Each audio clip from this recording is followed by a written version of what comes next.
Dans le petit quartier chaleureux de Lomé au Togo, Gitana et Amani formaient un couple modèle, envié de tous. Chaque matin, ils se promenaient main dans la main, illuminant les rues de leur bonheur. Ils viennent de célébrer leur premier anniversaire de mariage. Mais un lundi, une nouvelle voisine, Kadiatou, s'installa juste à côté de chez eux. Kadiatou est une femme séduisante de 30 ans mais au cœur lourd. Son mari l'a quittée il y a un mois, la laissant seule et amère. Lorsqu'elle rencontre Gitana et Amani, elle leur sourit, mais une ombre de jalousie et de ressentiment se cache derrière son sourire. Quelques mois passent, et Gitana annonce à Amani qu'elle attend un enfant. Il est fier et ne peut s'empêcher de partager la nouvelle avec tous les voisins, y compris Tata Kadiatou, comme ils l'ont affectueusement surnommée. Mais à chaque mot de bonheur qu'il prononçait, Kadiatou sentait son cœur se durcir davantage. Rongé par la jalousie et la douleur de ne jamais avoir eu d'enfant, Kadiatou décide de jeter un sort sur Gitana.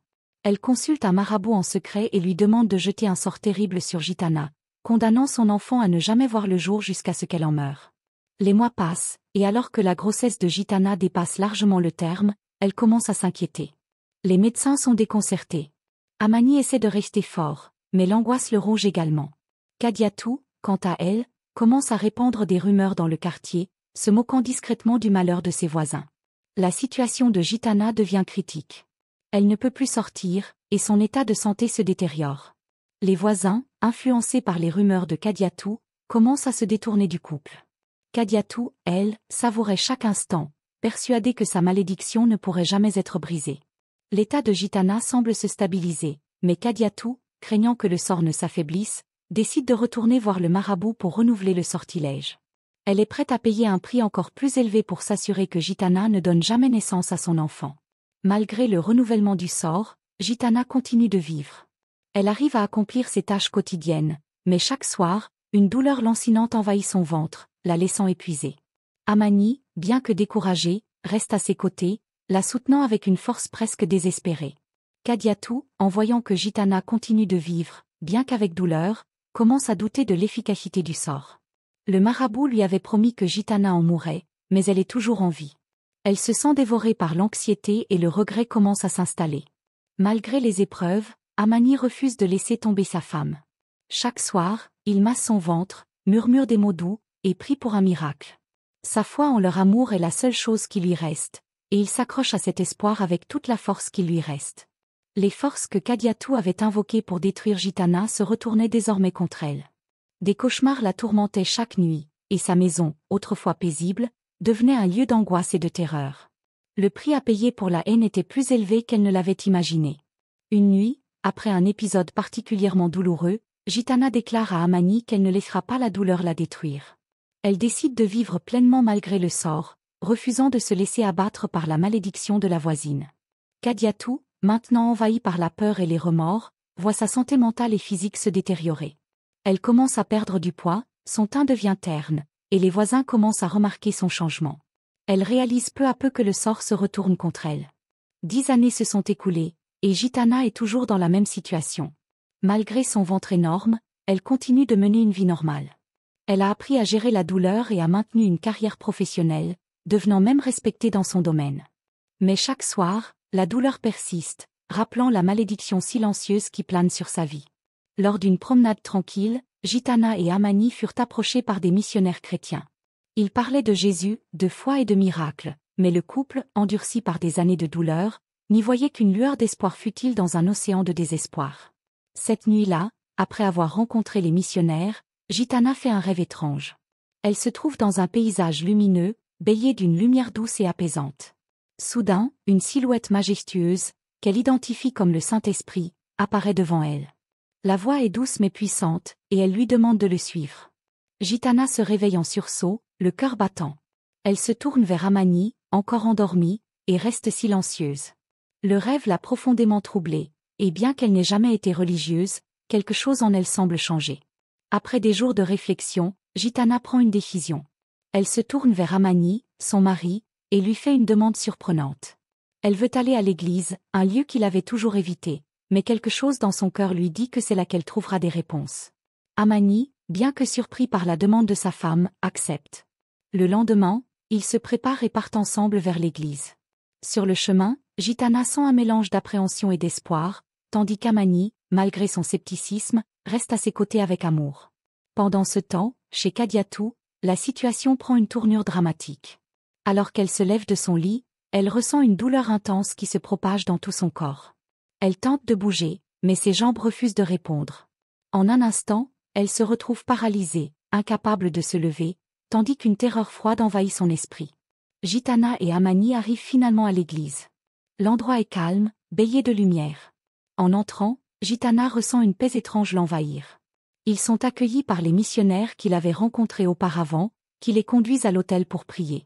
Agenouillée devant l'autel, Gitana pria avec une ferveur qu'elle ne connaissait pas.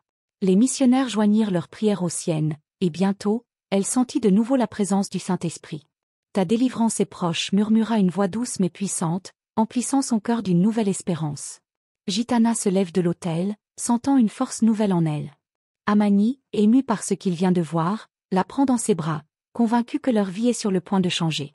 Ils sortent de l'église avec un sentiment de renouveau, tandis que chez Kadiatou, la paralysie commence à se transformer en un tourment de conscience.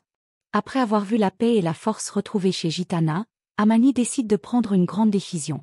Touché par la transformation de sa femme, il accepte de servir Jésus et de se tourner vers la foi chrétienne. Ensemble, ils commencent un nouveau chapitre de leur vie, dédié à la prière et à la recherche de guérison. Avec leur foi renforcée, Gitana et Amani commencent à consulter différents médecins dans l'espoir de trouver une solution à leurs problèmes. Ils voyagent de ville en ville, visitant cliniques et hôpitaux, mais partout, la réponse reste la même. Personne ne peut leur dire quand Gitana pourra accoucher. Malgré les réponses incertaines, leur foi ne faiblit pas. Malgré l'absence de réponse concrète, Gitana et Amani continuent de prier avec ferveur. Chaque soir, ils s'agenouillent ensemble, demandant à Dieu de les guider à travers cette épreuve. La douleur de Gitana persiste chaque soir, mais elle ressent aussi une force intérieure qui la pousse à continuer. Le temps passe, et malgré leurs efforts, aucune solution tangible n'émerge. Cependant, leur foi les soutient. Un soir, après une prière particulièrement intense, ils décident de laisser entièrement leur sort entre les mains de Dieu, convaincus que le moment de la délivrance viendra, même si personne ne sait quand.